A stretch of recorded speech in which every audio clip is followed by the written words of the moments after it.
প্রতিদিনের মতো আজকেও চলে এলাম দোকানের মাল আনতে। আর আজকে প্রচণ্ড গরম পড়েছিল সকাল থেকেই, তাই বেলা হলে আরও গরমটা যেহেতু বাড়ে, তাই তাড়াতাড়ি চলে এলাম। আর যেহেতু সকালে দোকানে ঢুকে দেখতে হয় কোন মালগুলো আছে বা নেই, আমার জানা ছিল কোন মালটা আছে বা ছিল না। বেশিরভাগ মালটাই ছিল, একটা আধটা মাল ছিল না। সেজন্য আর দোকানে ঢুকে ভিডিও করলাম না, ডাইরেক্ট চলে এলাম মাল আনতে। আর যেহেতু দেরি হয়ে গেলে, বেলা বেড়ে গেলে গরম পড়বে, বেশি গরম পড়ে, তাই আর কি আমি তাড়াতাড়ি চলে এলাম এই কাকাটির কাছে। কাকাটা এখানে খৈনি বিক্রি করে পাইকারি দামে। এই কাকাটার কাছ থেকেই খৈনি নেওয়া হয় প্রায়। এটা এই কাকাটির দোকানটা নিমদিঘি বাজারে। তারপর ভাবলাম আপনাদেরকে নিমদিঘি বাজারটা দেখাই, খুবই বড় বাজার। এখানে সব কিছু পাবেন, আপনি যেটা মনে করবেন সেটাই পাবেন। বাজার থেকে, মুদিখানা বাজার থেকে ঘরের যে কোনো প্রয়োজনীয় জিনিস সব এখানে পেয়ে যাবেন।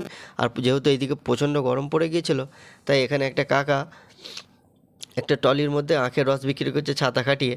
তাই ভাবলাম কাকাটার কাছে যে একটু দাঁড়াই, আর কাকাটার কাছ থেকে এক গ্লাস আখের রস খেলাম ঠান্ডা ঠান্ডা। এসে কাকাকে বললাম, কাকা খুবই ব্যস্ত দেখলাম, তাই আর কি দাঁড়িয়ে দেখছিলাম। দেখতে দেখতে অনেকটাই দেরি হয়ে গেল, আর আমারও ভালো লাগছিল না। তাই কাকাকে বললাম, কাকা আমার তো একটু তাড়াতাড়ি বানিয়ে দাও, এদিকে প্রচণ্ড গরম লাগছে আমাকে। রস খেতে এসে যদি এতই দেরি হবে জানতাম, তাহলে আমি কাকার কাছে কখনোই আসতাম না। অনেকক্ষণ পর কাকা একটু ফ্রি হলো। তারপর কাকা আমাকে রস দেবে বলে গ্লাসটা নিয়ে বালতিটা যে হাতে নিয়ে ঢালতে যাই, তারপর দেখে বালতিতে যেটুকু রস আছে সেইটাতে গ্লাসটা ভরতে হবে না। ভাগ্য খারাপ হলে আর কি হয়। তারপর আর কি করার আছে, যেহেতু এতক্ষণ ওয়েট করলাম, আর একটু ওয়েট করতে কিছু বাধা যায়নি। তাই দাঁড়িয়ে দাঁড়িয়ে দেখছিলাম কাকা রস বার করছিল। কি আর করার আছে, ভাগ্য খারাপ থাকলে এমনই হয়। এখানে প্রায় সপ্তাহে 3 থেকে 4 বার আসা হয়ে যায়। আর কাকার কাছে প্রত্যেকবারই খাওয়া হয়, কিন্তু এতক্ষণ দাঁড়াতেও হয়নি। দেরি যেহেতু হয়েছে, কি আর করার আছে। তো আরও তো একটু দাঁড়িয়ে পড়লাম। কাকা এদিকে আরও রস বার করছিল, এখনও রস বার করা হয়নি। যেহেতু ওই আখটার রস ছিল আরও, তাই আখটা থেকে রস বার করছিল।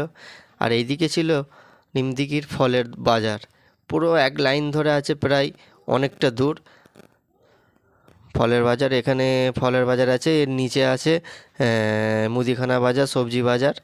আর এদিকে কাকার রস বার করাটা কমপ্লিট হতে আমাকে ধরিয়ে দিল গ্লাসটা। অনেকটাই বড় গ্লাস।